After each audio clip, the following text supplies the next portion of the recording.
Did you end up seeing her the other day when she couldn't get up? No. I'll send it to you because my girlfriend just sent it to me today. Where they was just taking the nail for George Floyd, and she couldn't get back up. First of all, I feel like even the recording not being saved might have turned into a blessing in disguise because, baby, Nancy Pelosi gave us the gift that keeps on giving with that Kente Cloth and her fellow Congress people. Did they stand up there? Say what it was for? Huh? Did they even say what it was for? What, the Kente Cloth? Yeah. I heard or read something where a specific group had asked them to wear it. Oh, okay. But I was just like, y'all, the optics of the Kente Cloth and the kneeling just looks ridiculous. And I was hollering all day. No, they did. Y'all. I mean, here's the thing. I think what it is people, particularly white people, might not know what to do. That's so what they want to do something. And sounds like they're being mascots now. Something might turn into some ridiculousness like wearing Kente Cloth and kneeling in Congress. But see, my problem is the black people go along with it. It's almost like when you say there's nobody in the H&M room when they're coming up with those pitches and things like that. There's nobody black in the room. In Congress, there's black people in there. Tell them no, we're not doing this. That's the only thing I don't understand. There's enough black people in there that they should be able to tell them that. And then not only that, that's not the only thing going on. I feel like that in real life too. It's just weird, the way I'm being treated right now. Like what? Give me an example. I haven't been outside. Walking on eggshells around me, I'm a dangerous species, or I'm precious, delicate cargo. It's weird. Every time I just come in contact with an older white person, I just feel like they don't know what to say, basically. I mean, because even now that we're in the green, I still haven't really went too many. I mean, me and my daughter go for walks and stuff like that, but I just go to the store, get in, get out, come back home. I really haven't been anywhere to say. So for you to say you're having that experience is so funny. Yeah, I feel like that on the phone too, for my job. But I don't know. It's something I guess I got to get used to. Because like I said, I'm always you as a black male, you always got to play the role as don't let them see you angry and all of that. You know what I mean? Keep your cards. You know what I mean? Don't reveal your cards, basically. So it's weird, but at the end of the day, I don't think they mean bad. It's just some of the things are out of line, like that washing of the feet stuff, and even the Kente Cloth. But at the end of the day, if y'all want to help, give us our reparation. Right, that's what I'm saying.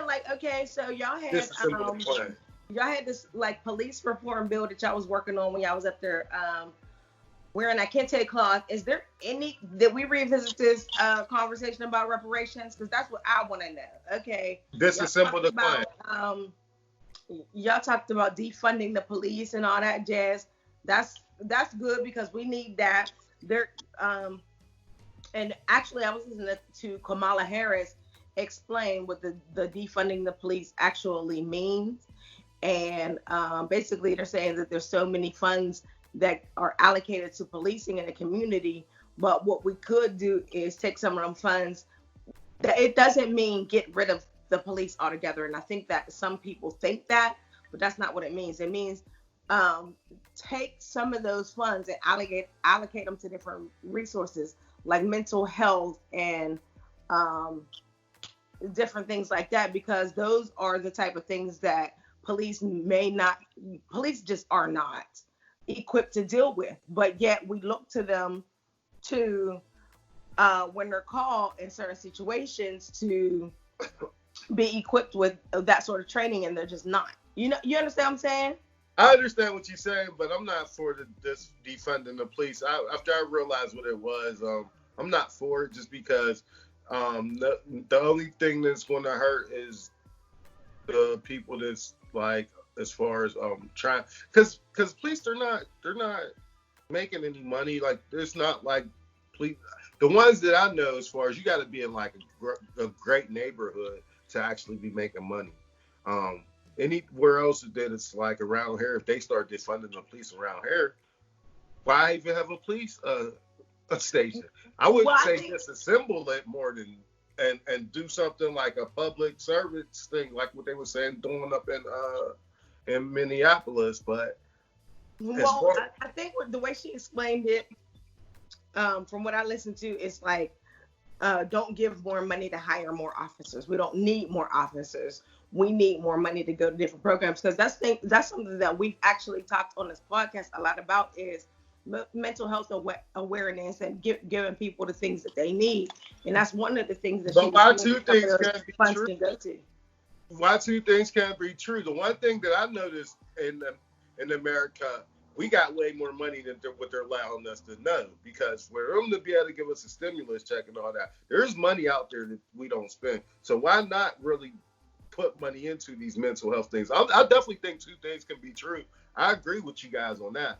Like that should be the main focus. Trying to create a separate thing for mental health than the police thing. But I disagree. I think. But I mean, it's not just mental health. It's mental health, like education, different programs that's going to equip people who are maybe underserved in different areas with the tools that they need to actually thrive instead of only just barely survive. You know what I'm saying? Like, I agree with that, but at the end of the day, I don't think taking money from the police is going to help. I think it'll hurt. I think it'll be like we don't need more police. And also, like she was just talking about how policing is different in affluent areas versus poor areas. The way she explained it, I agree with it. So a police officer making $15 an hour, if they defund the police, they're gonna make $13 an hour. Or what if they? Like that's not. But I think also something that can go into that conversation is how many officers do you actually have? Do you really need that many officers in that department? Can you get rid of some and then pay others more? Because the turnover rate of being the officers probably high. So they probably do need that many people. But I mean, around here, it doesn't seem like it. I don't know. I'm not in the station, so I can't, or I don't know what their turnover rate is. I know we know the ones that we know, and they seem like they're doing on force forever. I will say that. But I look at it more like we need to push money to where they make at least $25 an hour, but the interview process and the training process is totally different.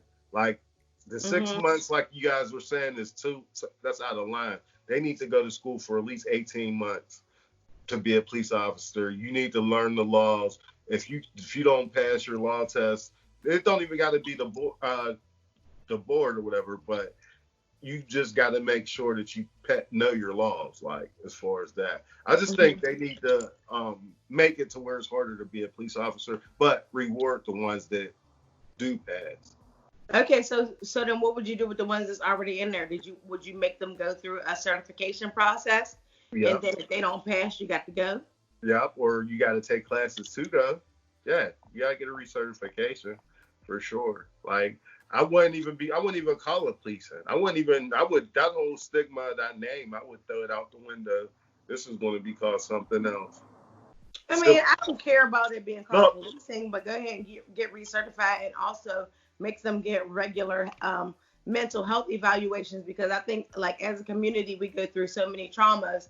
So it's already been proven that we have PTSD, but also some of the things that police officers go through, I believe that they suffer from PTSD too. So it's important for them to get regular mental health evaluations as well. And if you're deemed unfit, gotta go. Yeah, it's hard. It's hard. Anybody that has a gun, owns a gun, and always has a gun on them, they know there's a big responsibility that comes with that gun. And it's hard. Some people are that irresponsible that you can't give somebody that type of responsibility every day. Mm-hmm. And not even, I mean, just the powers thing. Everybody, the powers. You done seen it. I'm pretty sure you had managers that, since they got into some type of power role, that they just turned into a different animal. Oh yeah.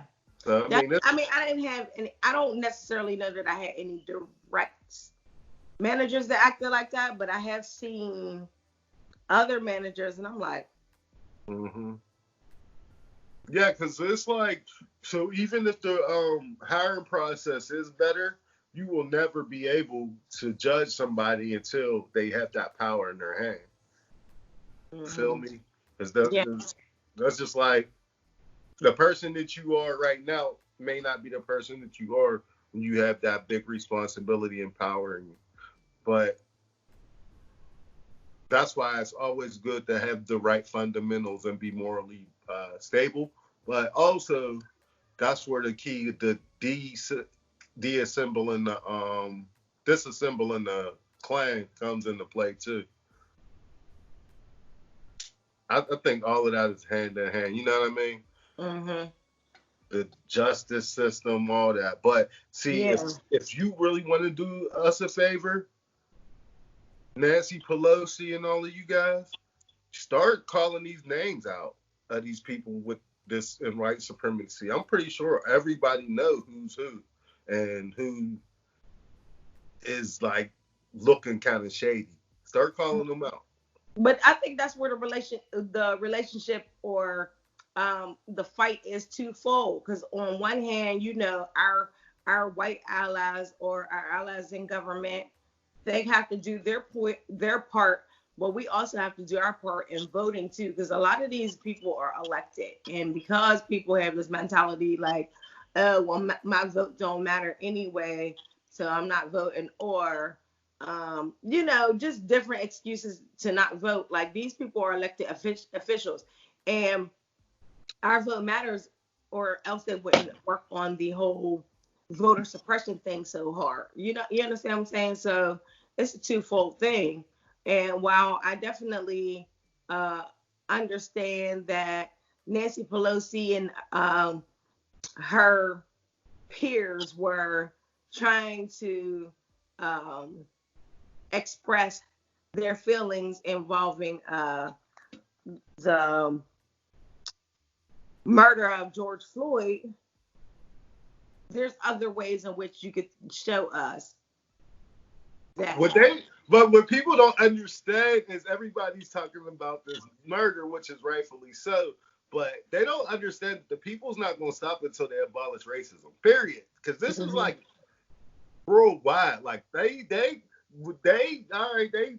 making George Floyd the symbol of it all, but at the end of the day, everybody's talking about this racist thing. If you heard them talking in England, you heard them talking in Paris, you heard them talking in these other countries, they talking about, it's messed up everywhere. It's racist everywhere. We need to stop this. So they don't care about this, that, you know what I mean? Washing feet, the Kente Cloth. They don't care about that. These laws need to change, and America needs to be the ones to do it so everybody else can follow suit.